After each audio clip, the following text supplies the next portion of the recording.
What's up, everybody? We're back with another video, and we're back working on the E36. It's pretty cold out here, and it's the off season.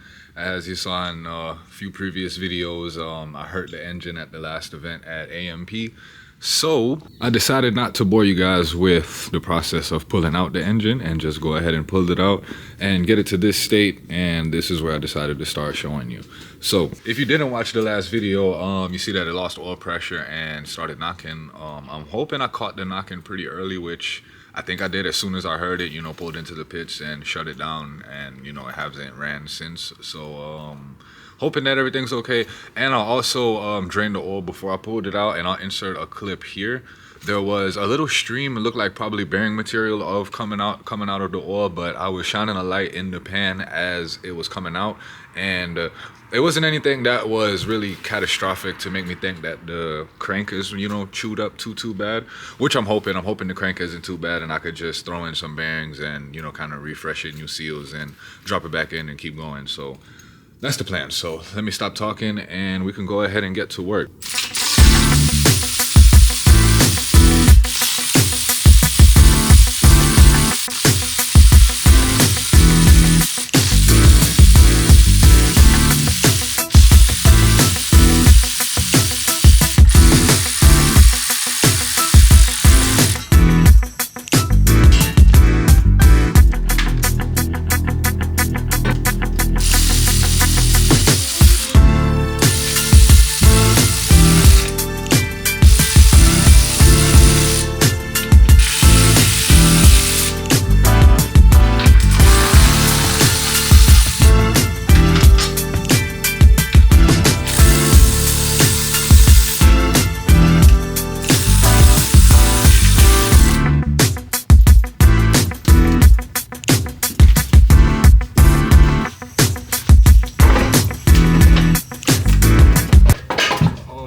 Easy. You gotta love it. Alright, sorry about that. The camera died, but got the clutch off. That's the flywheel. It looks like it did get a little warm, but the clutch actually still looks pretty good. It looks like it still has a good amount of life left, so I'm not sure if I'm gonna swap that out. I haven't decided yet, but yeah, so let's keep making progress.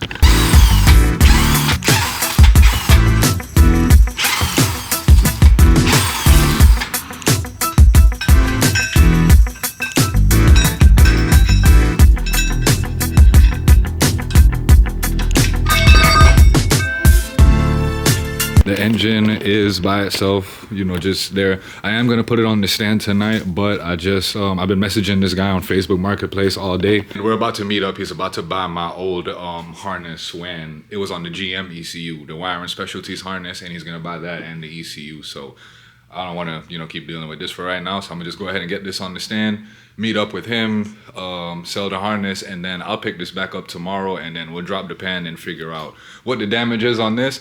And that's actually perfect timing. So now I'm selling the harness, and I'll be able to figure out what's going on with this. Once I find out, I'll just be able to go to Summit, pick up everything I need, and we should be back on the road in the next week or two, honestly, hopefully. What's up, everybody? It's the next day. I actually just got home from work not too long ago.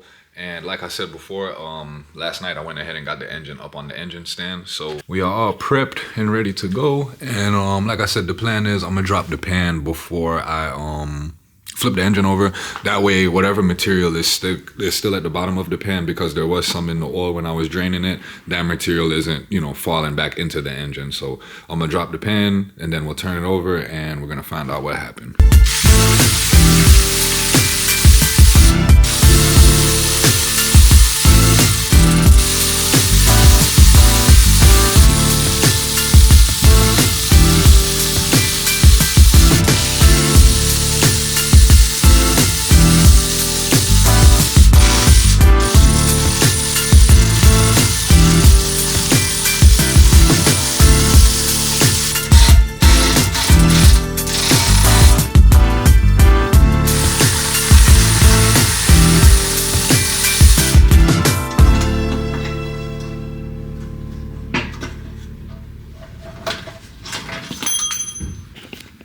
Alright, so actually kind of stood the pan up, and this does not look too promising. Look at all of that. Oop, my bad. I wasn't looking at the camera. Yeah, that don't look too hot. That does not look too hot. This was the main culprit. Whew. Yeah. That got chewed up. I'm glad you showed it down. Really, there's a few of them got chewed up. Well, number 1 and number 2. But the crank's still okay. Luckily. Yeah, we were doing some research. We kind of expected this was the problem because we see that a lot of road race and drift guys actually go for high pressure pumps instead of high volume pumps.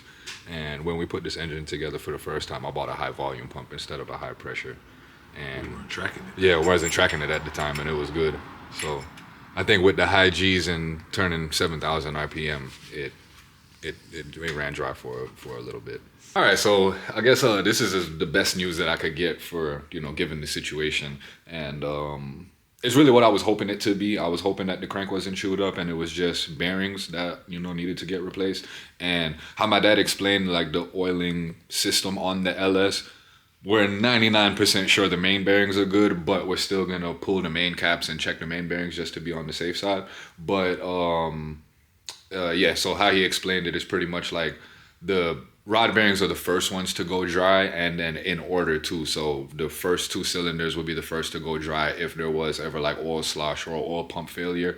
So those would always be the first to cook. So I actually did good with, catching it early. And I actually, I looked back at the video of me at the track and being on track and, trying to focus on the lines, the braking zones and everything. I wasn't looking at my digital dash, and the digital dash in some corners, the oil pressure was dropping like dangerously low. Not low enough to put off the warning alarm, but definitely lower than it should have been, but I wasn't paying attention to it. So probably moving forward, I'm going to raise that alarm in the Holly so that way it flashes, at a higher PSI, so I can catch it earlier and prevent even this from happening. But it's okay. So I'll show you guys one more time. Yeah, so I'll just show you the inside of the block first.